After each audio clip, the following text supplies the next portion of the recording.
Langsung saja kita mendengarkan pengerahan dan petunjuk dari Bapak Kepala Seksi Dinas Islam kepada kita di sana.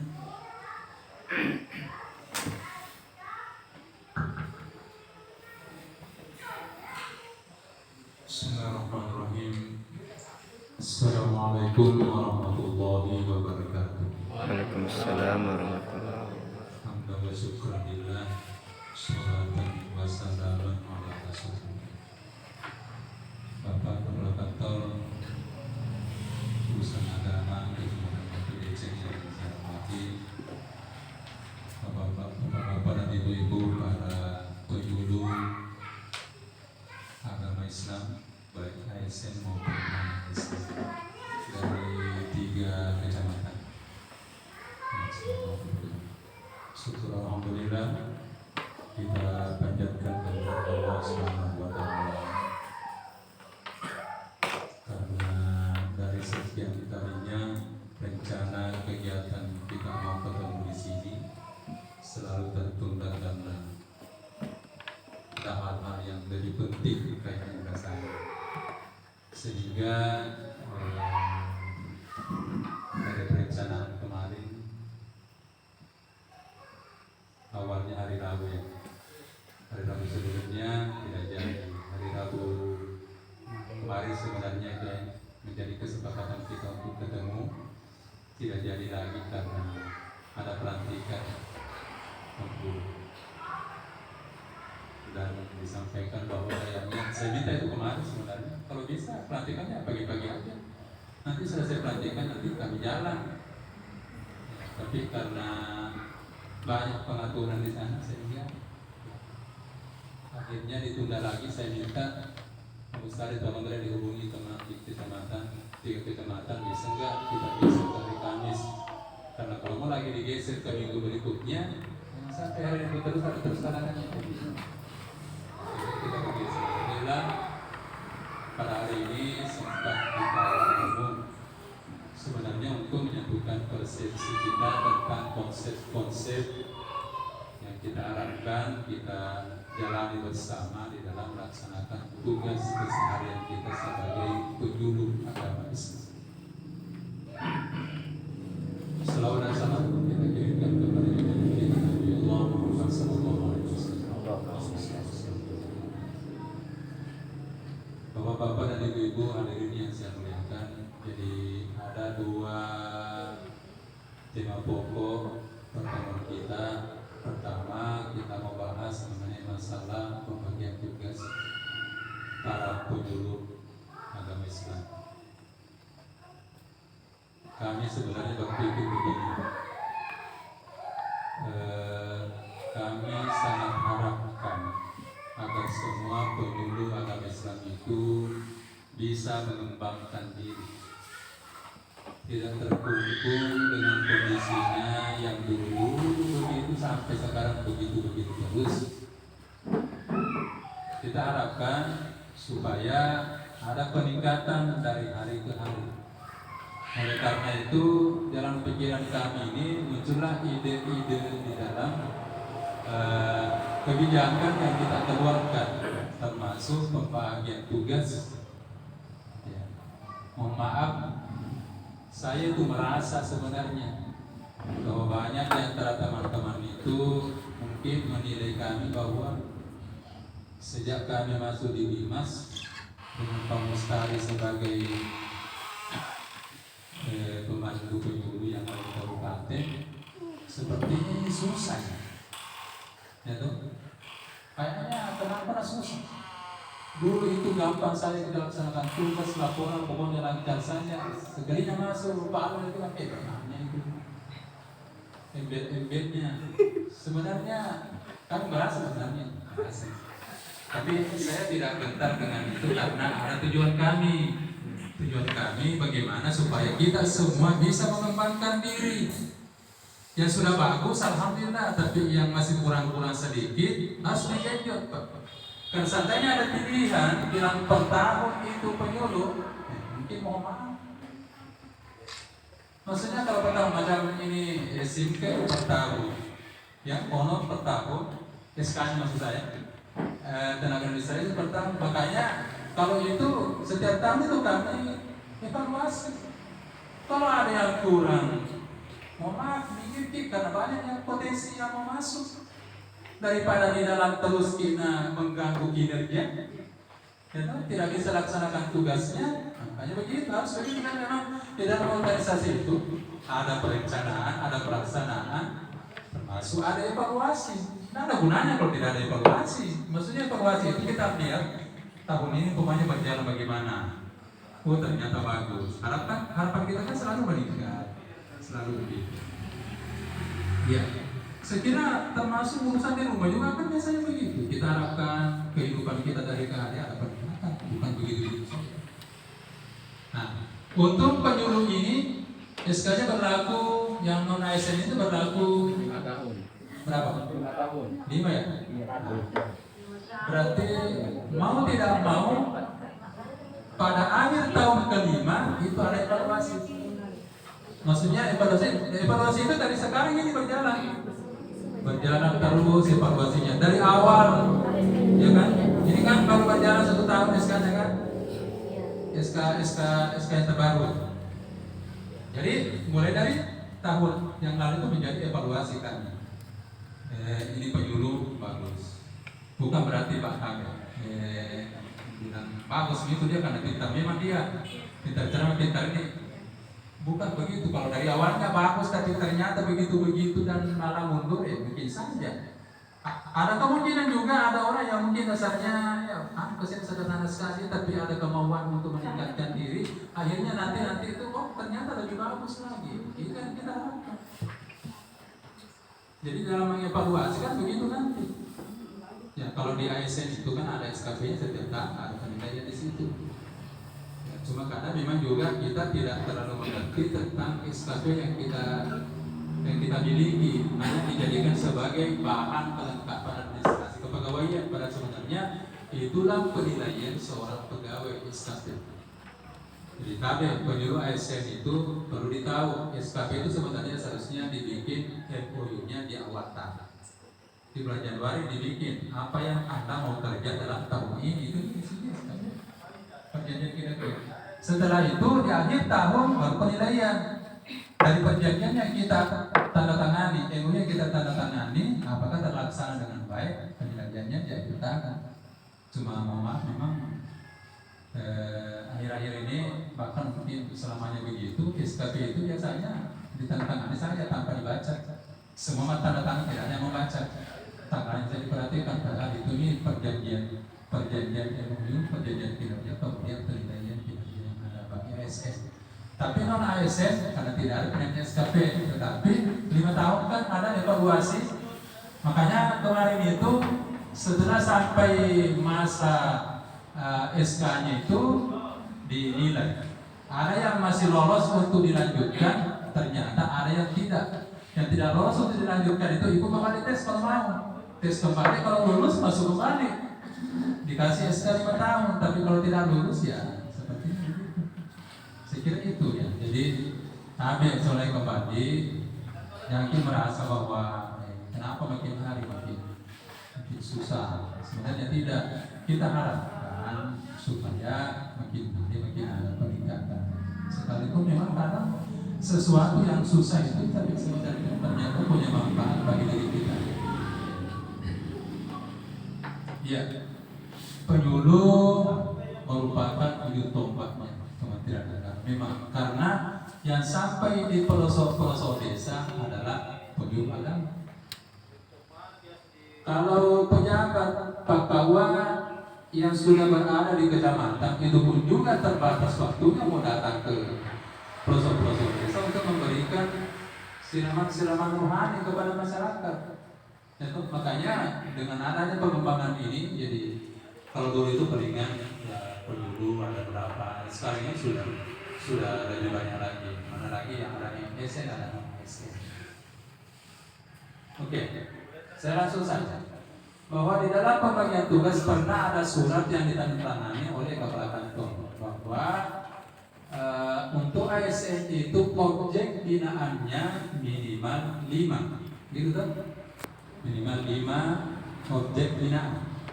Untuk non ASN minimal 3 objek binaan. Ini yang merasa susah karena dulu 1. Kenapa muncul kebijakan ini, Pak? Saya pikir saya begini. Setelah melihat laporannya biasa masuk, objek binaannya adalah Majelis Taklim 1. Pikir saya begini.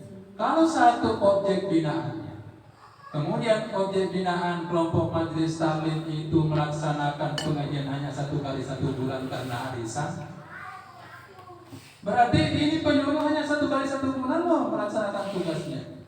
Oh, tidak ini kalau begitu modelnya. Gitu. Akhirnya yang susah di saat akhir bulan disuruh bikin laporan, ya sembarang kita bilang. Karena memang di lapangan terbatas pelaksanaan tugasnya. Itu sembarang laporannya.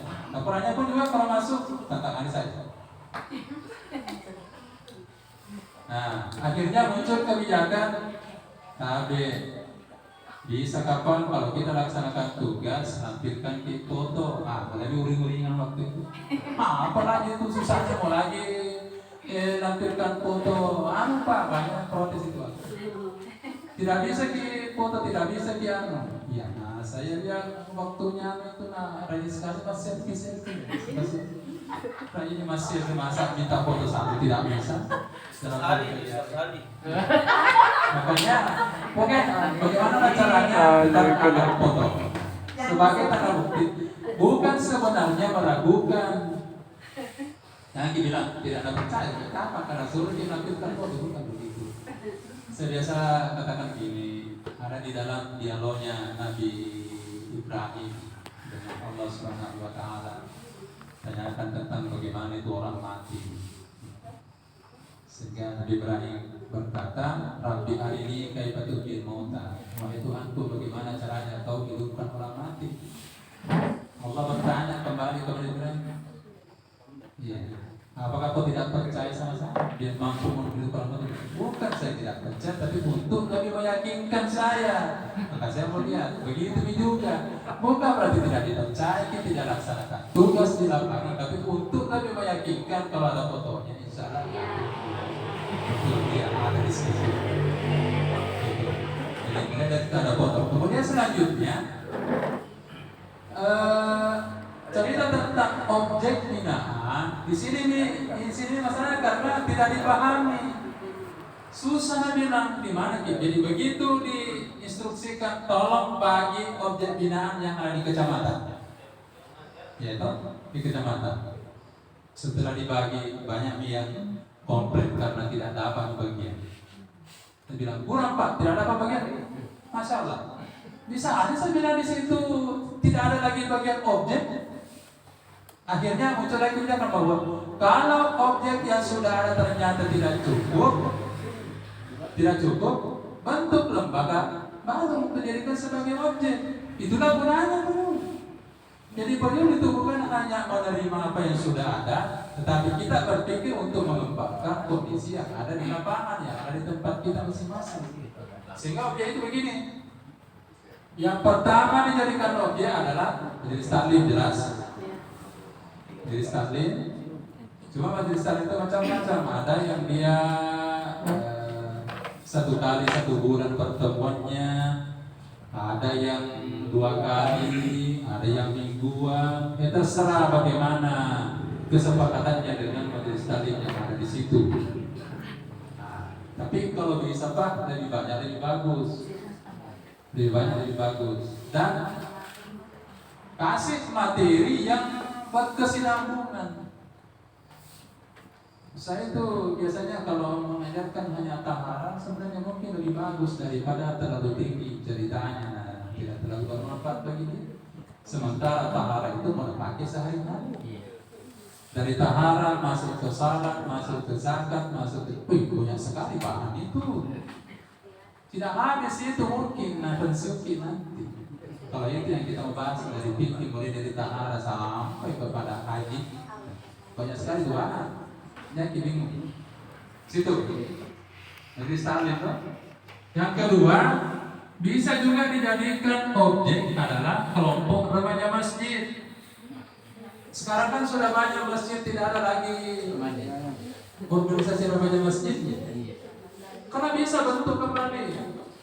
Hubungi imam desa, hubungi pengurus masjid, tarik kumpulkan ke anak-anak. Kalau bisa kita bina remajanya. Masuk ke sana berapa kali? Mungkin 1 kali pertemuan dalam 1 bulan. Kasih bimbingan keagamaan. Itu juga bisa jadi objek. Jadi kita tidak mengatakan objek itu hanya majelis taklim. Nah, apalagi? Ada kelompok mualaf. Ini perlu juga dibina. Karena ternyata banyak mualaf itu longgar keyakinannya karena tidak ada yang bina. Akhirnya mau kembali ke agamanya. Sekarang mau kembali bilang apa? Nah, masuk ke Islam tadi begini kan juga tidak bisa kejualan saya karena tidak tahu bagaimana caranya. Nanti ada juga ajak gitu. Jadi kalau menurut saya gini, kelompok mualaf itu kalau bisa, seandainya bisa per desa, kalau memang banyak per desa ya per desa. Kalau memang tidak bisa mungkin per kecamatan, tidak ada masalah. Bentukan lembaga. Maksudnya lembaga di sini apa namanya lembaganya? Oke, silakan Anda berimprovisasi. Kemudian di situ tentu ada ketua, ada sekretarisnya, ada bendaharanya, kasih batas nanti ada uang, ada tidak di situ ada anggota dan sebagainya. Bikin saja begitu. Jangan bingung. Siapa yang tanda tangani? Mau ke tingkat desa boleh kepala desa. Kalau yang tingkat kecamatan boleh kawan yang tanda tangani itu lembaganya. Itu sudah satu lembaga. Daripada tidak ada yang perhatikannya. Itu apa dikerja kalau itu banyak itu bisa apa kebutuhannya? Mungkin baru dia mau belajar mengaji, ya silakan. Objeknya bisa ajar mengaji saja. Tajwid kemudian ajar bagaimana caranya sholat dengan baik, itu kan. Makanya untuk itu tentu beda dengan majelis taklim yang lain yang sudah memang dari awal. Kalau dia mualaf lain. Itu. Kemudian kelompok-kelompok yang lain, lembaga-lembaga yang lain, kalau ada kelompok tani di situ yang aktif kelompoknya, bisa juga kita masuk ke situ. Tanya ke kelompoknya, saya mau masuk ke sini mungkin 1 kali 1 bulan atau sekali satu minggu, masuk ambil bahagian untuk memberikan ceramah agama di dalam kelompok sekaligus. Bisa. Kemudian selanjutnya non ASN itu juga bisa TPA dijadikan sebagai objek TPA. Tapi di dalam